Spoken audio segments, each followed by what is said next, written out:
Yo guys, welcome back to another video. Today is the match analysis for Chelsea versus Manchester United. Starting off with this scenario right here. This is, I would say, about 20-30 minutes in. Callum, Hudson, Odoi obviously with the ball here, driving forwards. I think Mason Mount had just switched it to him. Mason Mount was like down here and then he was able to, on his left foot, switch it to him. Callum drove into the space and you can see this is one of the positives for the three at the back. The centre halves, either side, the right centre back or the left centre back. Not normally Rudiger because he's not left footed or very quick, or he's not slow. But we saw his mazy dribble anyway. Anyway, as Peter he does a great job bombing forwards. You can see overlapping centre back, which is what Sheffield United did last season. And look at all this space. All this yellow is the space. This is the run that Azpilicueta needs to make. Hudson Odoi plays it into the space. Luke Shaw isn't sure whether... Luke Shaw isn't sure. Luke Shaw is not sure. Luke Shaw is not 100% whether to... Oh, we just switched the wrong one. Oops. That's Atletico Madrid one. Luke Shaw doesn't know whether to defend and cover Callum Hudson-Odoi coming inside, or Azpilicueta's run, or Callum Hudson-Odoi going to the outside, which is it's very good. Because if Callum Hudson-Odoi goes inside, that's not what you want. As a defender, you need to force them out wide. But then if he forces them out wide, then Azpilicueta have so much space to run into. So this is a perfect opportunity that Chelsea are trying to do, and what Tuchel is working on so well. After the game, I don't know. I just don't rate Ole Gunnar Solskjaer as a manager. As you can see here, I saw this made me laugh. It's counter-pressing, it's synergy, energy, constant possession of the ball with double sixes roaming across the pitch. That's Thomas Tuchel saying it. And Ole Gunnar Solskjaer, his tactics is, haha, Bruno, go. Brrr, brrr, Bruno, go. Brrr. Yeah. Okay, so going on to the next scenario right here. Here is a Manchester United attacking opportunity. Fred laying the ball off to Bruno Fernandes. You can kind of see in faded yellow the space in behind the Chelsea defence. Now, Chelsea were very compact. You can see every player is inside the box, or every defender. No one's wider than the box, so the space is out wide. You can see Marcus Rashford here demanding for the ball. Marcus Rashford needs to make the run, and Bruno Fernandes needs to feed it through to him, like you can see on that red line. And then also Dan James should be holding out wide further, or their right back, Aaron Wan-Bissaka. I know he's not the most attacking fullback. He should be wide and high if he wants to get in there. And then Bruno can either play through Rashford or switch it to Wan-Bissaka. But you can see the blue is the centre halves. Azpilicueta stepping forwards a little bit, as he likes to do. The white greyish is the wing backs. Chilwell tracking Dan James, Reece James tracking Rashford. Mason Mount purple, the more attacking midfielder, he's coming back and defending. In the midfield of Kovacic and Kante, you can see inside the D, they're very close together, tracking the striker of Mason Greenwood. The only thing is that with Azpilicueta stepping up, you can see in behind here, I didn't highlight on this one, but you can see in a few scenarios time, with one centre half stepping up, it creates a lot of space in behind, and Bruno could just sprint into there and shoot. But anyway, Kante had him in his back pocket. At the end of the game, he goes in his pockets. He's got his phone. He's got his keys. He's got his wallet. I'm Bruno Fernandes. Okay, here's another Manchester United attacking opportunity. Mason Greenwood on the ball this time. Dan James is way too close. Dan James, he's a decent footballer. He's very fast. He's got a good shot. And he's good at dribbling. And he's physical for his size. He's kind of getting bullied by Rudiger that game. But he needs to run into that space there. Not great tracking from Rudiger and Chilwell. Who's he tracking? He's just standing there doing nothing. As you can see here, with this yellow box here, that is literally the space that Christensen has created by stepping forwards.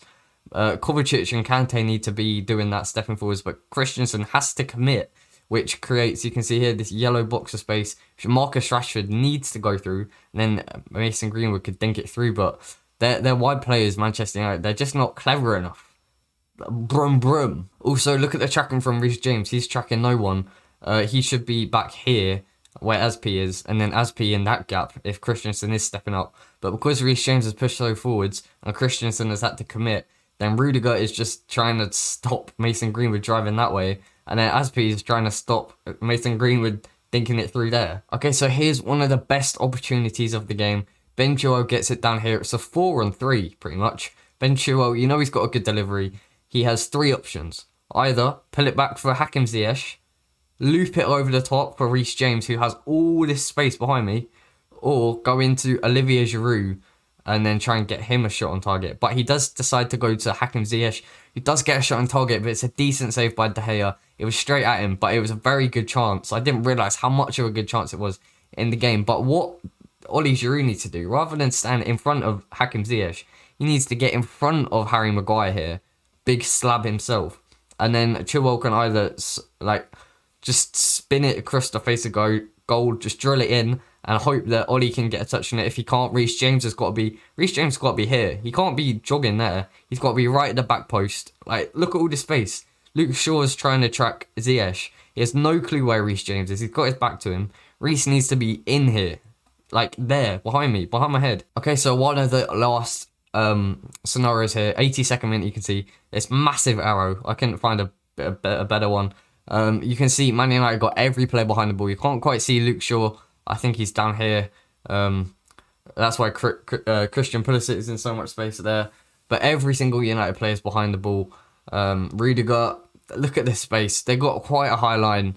If Christian Pulisic came on earlier, like you can see here, he was electric when he came on. If Timo Werner was on the pitch earlier, you can see Timo Werner here. They have so much pace, and that's why Tuchel brought them on, to penetrate United's high line. But Rudiger just needs, it's the 82nd minute, United are just putting everyone behind the ball. Just ping it long and hope that Timo Werner, he needs to be making a run in behind here. And the Christian Pulisic, who is making a darting run in this sort of yellow space, hope that they get something on it. But instead, I think he just knocks it around, and we need to go look for the forward pass rather than just going for the safest option every single time. So here's the last scenario. It's quite late on, as you can see, only a few seconds after this. I think Rudiger goes into Mason Mount in here, who goes out wide to Reece James. Here's a good crossing opportunity. He could either pull it back for Mason Mount, who I've actually got in red there. I'll delete that. He's not a United player. Please say Mason Mount's never a United player. Reece James, he's got a great delivery on him. You know, well, we all know that. I can't even remember what he does. I don't know if this is the opportunity which... No, that was way too early. Chilwell needs to be up here, first of all. Chilwell needs to be, like, behind Fred. What is Fred doing there? What is he even doing there? And then Christian Pulisic, he was playing as a striker, number 9.